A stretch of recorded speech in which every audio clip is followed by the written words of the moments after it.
Please subscribe and like the video before continuing.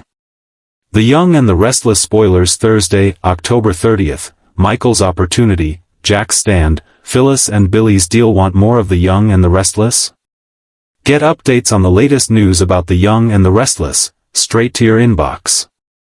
We use your personal data for interest-based advertising, as outlined in our privacy notice. What is this? The Young and the Restless spoilers are in for Thursday, October 30th, 2025. In the next episode, fans can expect Victor Newman, Eric Braeden, to offer Michael Baldwin, Christian LeBlanc, another chance. Jack Abbott, Peter Bergman, takes a stand to protect Jabot. Plus, Billy Abbott, Jason Thompson, and Phyllis Summers, Michelle Stafford, exchange intel. Keep reading and let's talk about what is coming up in the CBS soap opera. Make sure to check out our weekly Y&R spoilers, here. Billy Abbott and Phyllis Summers exchange. Let's start off with Billy and Phyllis. At Jack's prompting, Billy will extend an offer to the redhead. After learning from Kane Ashby, Billy Flynn, that someone stole the AI program, Billy tries to make a deal with Phyllis. That offer will include Phyllis joining Jabot. However, they don't understand that Phyllis wants control of the company. Phyllis also went to Victor first with the deal, so I'm not sure if she will agree to Billy's terms. Please subscribe and like the video before continuing. The two do end up exchanging intel. So, Phyllis might claim that the Newman patriarch is targeting Arabesque and not Jabot. However, Billy might not believe that. Billy Abbott and Phyllis Summers exchange in Genoa City. Few interactions can light up a room, or set it ablaze, quite like a face-off between Billy Abbott and Phyllis Summers. These two complex, fiery souls have danced this dance before, witty banter laced with hidden pain, flirtation wrapped around defiance, and an undercurrent of truth neither of them wants to face. Their latest exchange, though, may have been one of the most emotionally charged moments viewers have seen in months.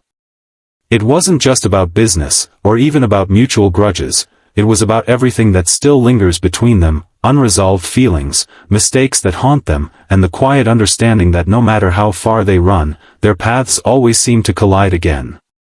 Billy Abbott has been carrying the weight of his latest schemes at Chancellor Winters, his loyalty stretched thin between the company and his family. Phyllis, meanwhile, has been clawing her way back from scandal after scandal, determined to rebuild her life and her reputation on her own terms. So when the two found themselves face to face at society, tension was inevitable. The air was thick with sarcasm and nostalgia, a mix of past passion and present pain. Billy's trademark smirk couldn't mask the way his eyes softened when he looked at her. "I see you're still causing trouble wherever you go," he teased, swirling his drink, pretending he wasn't affected by her sudden presence. Phyllis shot back, her tone sharp but her gaze vulnerable. "And you're still pretending you're not drawn to it." The moment was electric. It wasn't the first time they'd traded jabs that cut deeper than they should, but this time, it felt different. There was honesty hiding between the lines, a shared acknowledgement of what could have been and what was lost. For years, Billy and Phyllis have been each other's greatest weakness and fiercest critic.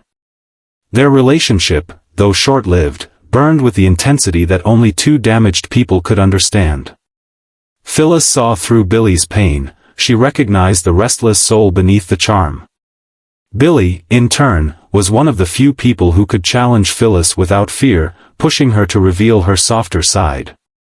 But the destruction they left behind in their wake, affairs, lies, broken trust, made their connection both irresistible and impossible. During their recent conversation, the past came roaring back in small, subtle ways.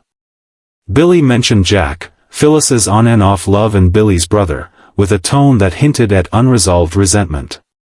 "Funny," he said, his voice low, "you always find a way back to the Abbotts, one brother or another."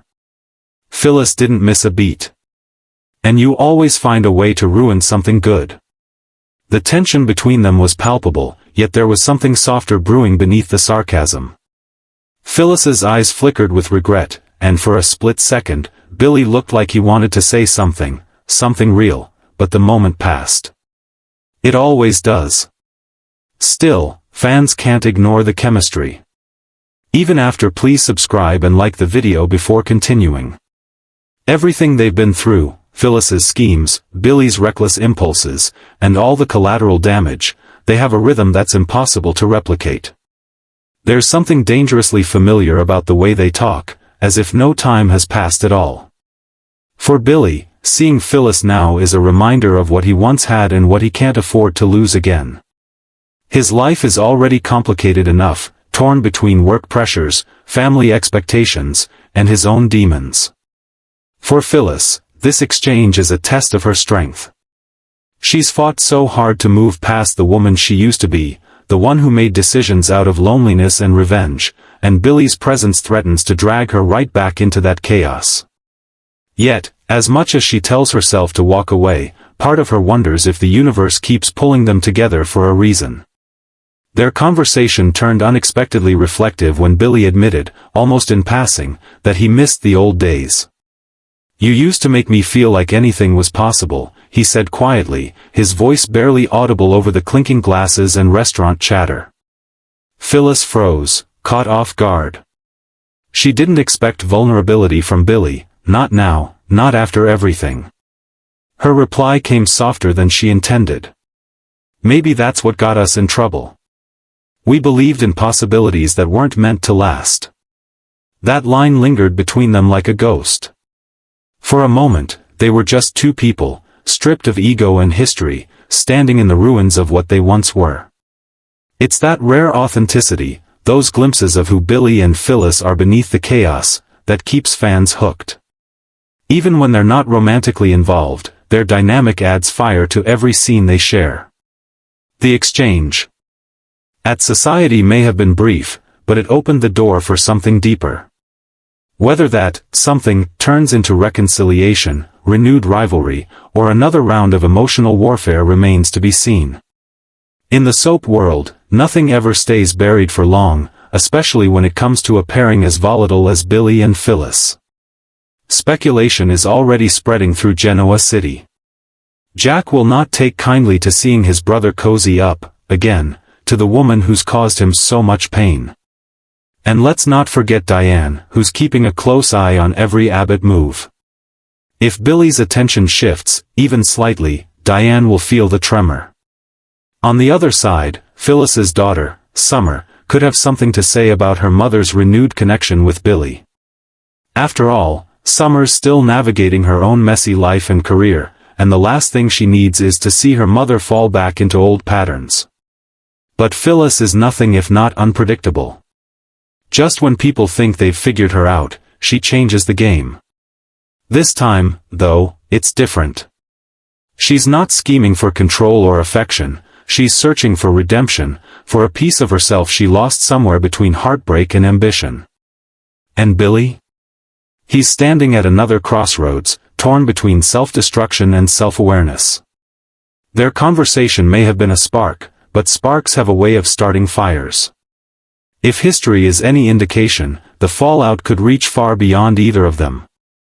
Genoa City thrives on chaos, but this particular storm feels personal. Billy and Phyllis are mirrors, reflecting each other's best intentions and worst impulses. They understand one another in ways no one else can. That's what makes their connection so dangerous, and so compelling.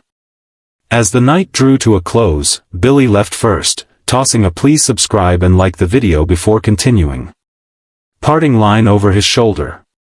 "Try not to burn down another empire, Red." Phyllis smiled faintly, that familiar glint of defiance flashing in her eyes. No promises. When she turned away, though, her expression softened. Beneath the bravado, there was sadness. Regret. Maybe even longing. Because for all their faults, for all the heartbreak and destruction, part of Phyllis will always care about Billy Abbott. And part of Billy will always wonder if Phyllis was the one that got away. Their exchange wasn't just another run-in, it was a reminder of unfinished business, of old wounds that never quite healed. In the world of the young and the restless, where alliances shift like sand and love stories are written in fire, Billy and Phyllis remain a pairing that refuses to fade.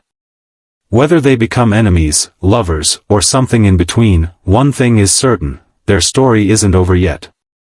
And for fans, that's the kind of drama that keeps them coming back for more. What is this? Read more, find out what happened on the last episode of Y&R. Jack Abbott's stand.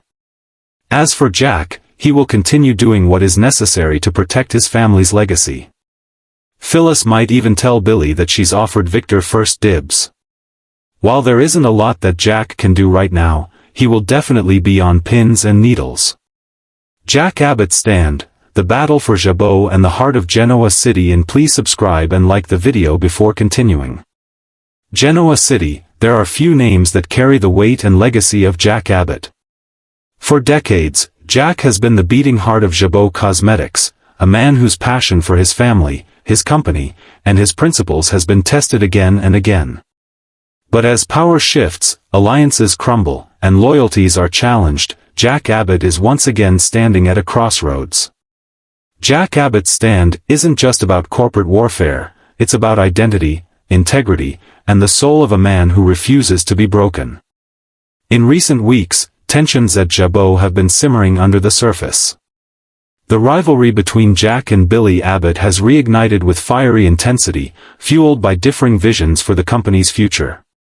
While Jack believes in stability, tradition, and careful leadership, Billy's impulsive nature and hunger for recognition have sparked chaos.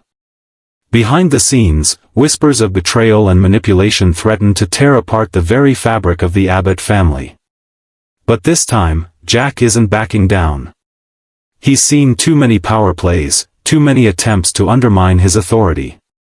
This stand is personal, and it may come at a steep cost. The trouble began when Jabot's financials came under scrutiny. Rumors circulated that Billy had made several risky moves without consulting the board. For Jack, who has always valued transparency and accountability, it was an intolerable breach.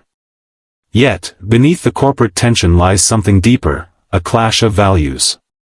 Jack has always fought for Jabot to remain true to its founding principles, a company built by family for family. Billy, on the other hand, sees innovation as survival, even if it means cutting corners or partnering with dangerous allies. The breaking point came during a tense board meeting where accusations flew like daggers. Billy accused Jack of being out of touch, clinging to the past. Jack countered by reminding everyone of the chaos Billy's decisions had caused in the past, the gambling, the impulsive deals, the betrayals. "You don't get to destroy what our father built," Jack declared, his voice filled with controlled rage. It was more than a business argument, it was a declaration of war. Meanwhile, Diane Jenkins has found herself caught in the middle. Her return to Jack's life brought him happiness he hadn't known in years, but her presence has also reopened old wounds. Some at Jabot whisper that Diane's influence has clouded Jack's judgment, that his protective instincts toward her are blinding him to the company's growing vulnerabilities. Jack, however, insists that Diane has been a stabilizing force, someone who reminds him of who he is when the world tries to tear him apart. Yet, as Phyllis Summers resurfaces with a vengeance, old rivalries flare again. Phyllis has never been one to sit quietly when she senses weakness, and she's been watching Jack and Diane's renewed romance with a mixture of disdain and opportunity. Her fiery nature and brilliant scheming are once again on full display as she sets her sights on exposing what she calls the rot inside Jabot. Jack, weary but resolute, sees through her tactics, but even he knows that Phyllis has a way of getting under his skin. Every word she throws his way is a reminder of the tumultuous history they share, the passion, the please subscribe and like the video before continuing. Heartbreak, the betrayals that shaped him. Outside the walls of Jabot, Genoa City is abuzz with speculation. Can Jack hold his company and his family together amid growing pressure? Ashley Abbott, too, has re-entered the scene with her own agenda. Having distanced herself from Jabot in recent months, she returns now with sharp insight and sharper criticism. Ashley believes Jack is letting emotion rule over logic, and her alignment with Tucker McCall only complicates matters. Their connection, sometimes romantic, sometimes purely strategic, is a ticking time bomb. Tucker's business acumen and ruthless streak make him a dangerous opponent. If Ashley sides with him against Jack, the Abbott family could face a division deeper than ever before. But Jack isn't the kind of man to fold under pressure. He's been betrayed before, by business partners, by lovers, by blood. And each time, he's risen from the ashes stronger and more determined. As he stands in his office, looking out over the Genoa city skyline, the weight of decades of history rests on his shoulders. His father's portrait hangs on the wall, a constant reminder of what's at stake. "I won't let them take Jabot," Jack whispers to himself, the resolve in his voice echoing through the silence. Meanwhile, Billy's behavior grows increasingly erratic. Sources inside Jabot suggest he's been meeting privately with outside investors, a move that could destabilize the company's leadership structure.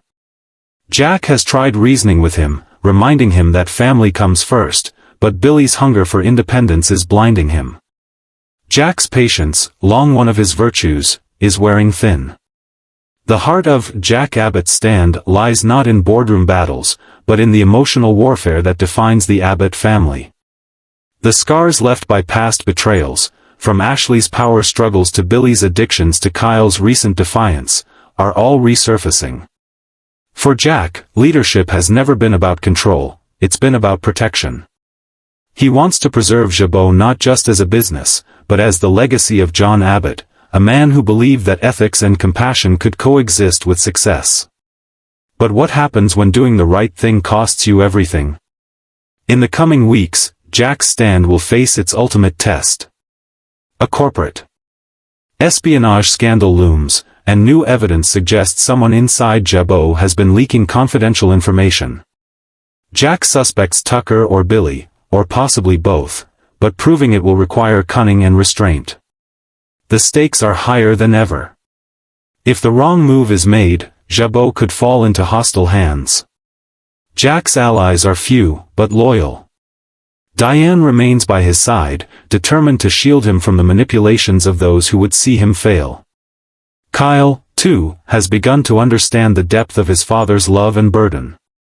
Their recent heart-to-heart moments have reminded viewers of the Abbott legacy, family first, always. But that mantra is being tested. The truth is, Jack's stand isn't just about saving a company. It's about saving his family's name from becoming just another casualty in the ruthless world of Genoa city business. He's a man who has given everything, his youth, his relationships, his peace, to the dream his father started. Every scar, every sleepless night, every heartbreak has forged him into a leader who refuses to quit. "If I fall, I'll fall standing," Jack says in an emotional scene set to air soon. It's a line that will resonate deeply with longtime fans who have watched Jack's. Please subscribe and like the video before continuing. Evolution from idealistic heir to hardened patriarch. The fire in his eyes is back, and he's ready to face his enemies head-on. But as Jack takes his stand, danger lurks from unexpected corners. Phyllis's plotting, Tucker's manipulation, and Billy's recklessness form a storm that threatens to consume everything. There's also a wild card, a mysterious new investor rumored to be targeting Jabot for takeover. Some speculate it's linked to Victor Newman, who's never hidden his disdain for the Abbott family's dominance. If Victor sees an opening, he'll strike, and Jack knows it. The rivalry between Victor and Jack has spanned generations, and it's clear that the old war may soon ignite once more. As the tension builds, Jack finds solace in small moments. A quiet dinner with Diane, a late-night conversation with Kyle, a walk through the Jabot lab where it all began. Those scenes remind viewers that beneath the businessman's exterior beats the heart of a man who loves deeply, fights fiercely, and forgives rarely. Jack Abbott's stand is shaping up to be one of the young and the restless most powerful arcs in years. It's about legacy versus progress, family versus ambition, love versus loyalty. As the walls close in, Jack will have to decide who he can trust, and what he's willing to sacrifice to keep Jabot safe. In the end, Jack's true strength isn't in his wealth or power, but in his resilience. He's weathered scandal, loss, betrayal, and heartbreak. And still, he stands. As the story unfolds, one thing becomes clear: no matter who comes for him, no matter how many betrayals he faces, Jack Abbott will fight, not just for Jabot, but for the Abbott name itself. And this time, he's ready to risk it all. Please subscribe and like the video before continuing. Michael Baldwin summoned. The Young and the Restless spoilers for Thursday, October 30th reveal that Victor will summon Michael. It seems that with all these curveballs and twists, Victor decides to give Michael another chance. While the lawyer has been bored since he hasn't been working, he could also lose Lauren Fenmore Baldwin, Tracy E. Bregman. It is stated that Michael will be given another chance. So, it sounds like Michael might not be able to pass this opportunity up. Remember, Michael promised Kane that he would stop him any way he could. So, this just might be Michael's chance to do that, even at the risk of his own marriage. Read this: The Young and the Restless spoilers. Will Sienna and Mitch stay in LA or move to Genoa City? What is this? Thursday, October 30th, 2025. As for Lauren, she might be kept in the dark again. Fans know that the woman is fed up with all of Michael's dangerous secrets. So, this could be a real problem for the couple moving forward, even if Michael does play hero and saves everyone's companies. So, stay tuned to see what that means for Lauren's future. Michael Baldwin summoned Genoa City is once again shrouded in tension as whispers spread through Crimson Lights and the Newman Enterprises corridors. Michael Baldwin has been summoned. But the real question burning through the minds of everyone who knows him is, by whom, and for what purpose? The respected attorney, known for his razor-sharp mind and unwavering loyalty, suddenly finds himself at the center of a storm he never saw coming. What begins as a simple call for legal consultation quickly spirals into a web of secrets, manipulation, and long-buried truths that could change Genoa City forever. Michael's life has always danced between chaos and control. As one of the most experienced legal powerhouses in the city, he's weathered cases that shattered. Please subscribe and like the video before continuing. Reputations and restored broken lives. But this time, it feels different. There's something chilling about the request that came through: quiet, precise, and urgent. It came not from Victor Newman, who often seeks Michael's legal expertise, nor from the Baldwin family. Instead, it arrived anonymously, with only a few words written in Michael's inbox: "You owe me, and it's time to pay." The message hit him like a jolt.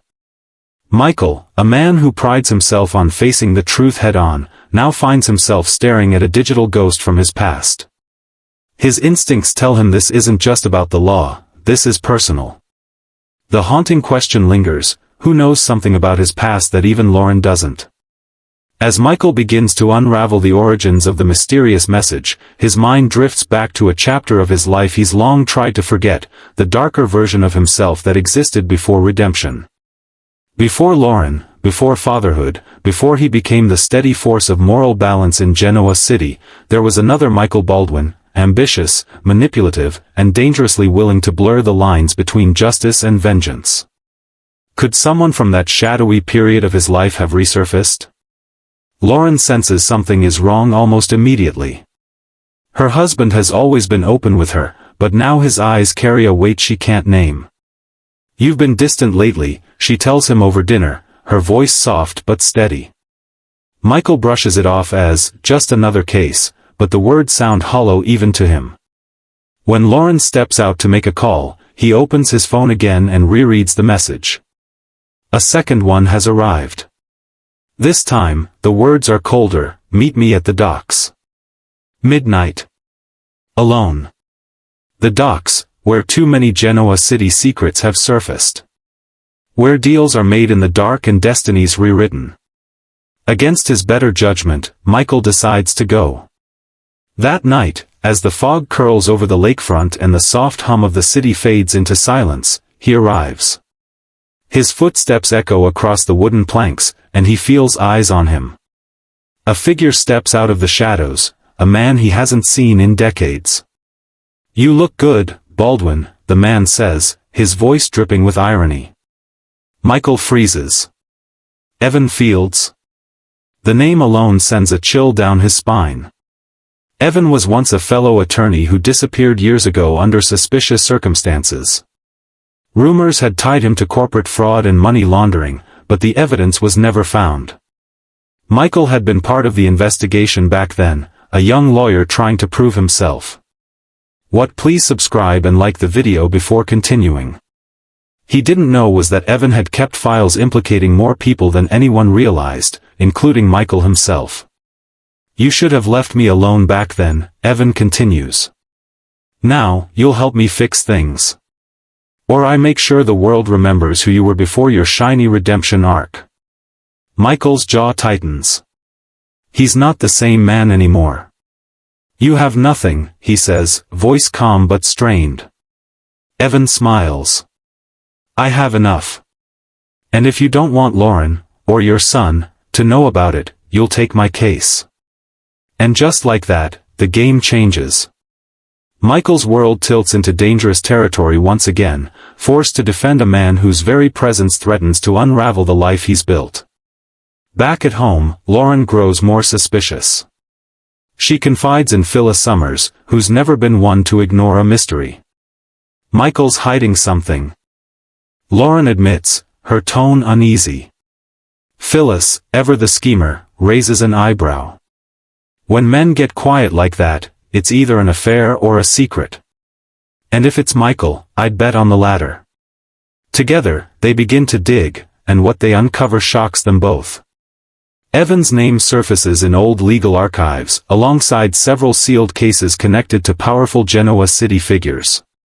Phyllis realizes that if Evan's back, he's not just targeting Michael, he's after the entire network of people who once crossed him. Meanwhile, Michael begins working behind the scenes, torn between his professional oath and his personal morals. The case Evan wants him to take involves reopening an old lawsuit tied to Newman Enterprises, a buried scandal Victor has spent years keeping quiet. If the truth gets out, it could destroy reputations, topple power dynamics, and send shockwaves through every major family in town. When Victor catches wind that Michael's involved, he confronts him in his office. I trusted you, Victor growls, voice low and dangerous. Michael stands his ground. You still can. But this isn't what you think. Victor narrows his eyes. It had better not be. Because if you cross me, Baldwin, there won't be a courtroom in this country that can save you. Torn between loyalty and survival, Michael realizes he has to make a move. He starts digging into Evan's past, determined to find out what leverage he really has. What he uncovers is shocking. Evan faked his own death years ago to escape prosecution. He's been living under an alias in Chicago, manipulating others from the shadows, waiting for the right moment to strike. Now, with evidence that could ruin half of Genoa City's elite, he's come out of hiding. Please subscribe and like the video before continuing. And Michael Baldwin is his key to legitimacy. The situation spirals when Lauren's snooping leads her straight into Evan's trap. She follows a lead to an abandoned office building, only to find herself cornered. You shouldn't have come here, Evan says, emerging from the dark. But since you did, you'll be my insurance policy. Michael gets the call no husband wants, a distorted voice telling him his wife's life depends on his cooperation. He rushes into action, reaching out to Kevin Fisher, his tech-savvy brother, for help. Together, they track Evan's movements through old contacts and surveillance systems, racing against time. Genoa City becomes a chessboard of high-stakes maneuvers. Michael must protect his wife, outsmart a ghost from his past, and prevent a legal scandal that could implode the Newman Empire. Each decision he makes carries weight. One wrong move could destroy everything he loves. In a gripping showdown at the docks, Michael confronts Evan one last time.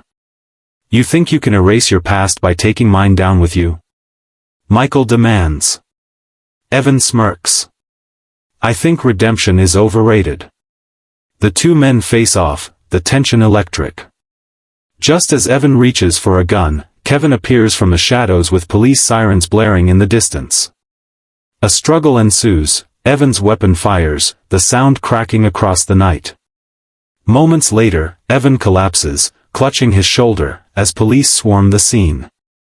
Michael stands trembling, the adrenaline coursing through him. Lauren rushes into his arms, relief flooding her face. In the days that follow, the truth finally surfaces. Evan's network of corruption is exposed, clearing Michael's name and reinforcing his reputation as one of Genoa City's finest legal defenders. Victor offers a begrudging nod of respect. "You handled yourself well, Baldwin. I don't forget loyalty." But even as life begins to settle, Michael can't shake the haunting echo of Evan's words: redemption is overrated. He knows now that no one in Genoa City is ever truly free from their past. In quiet moments, he stands by the lake, the reflection of the moon rippling on the water, wondering how many more secrets are buried beneath the surface, waiting for their chance to resurface. Because in Genoa City, the past never dies. It waits. It summons. And this time, it summoned Michael Baldwin. Please subscribe and like the video before continuing.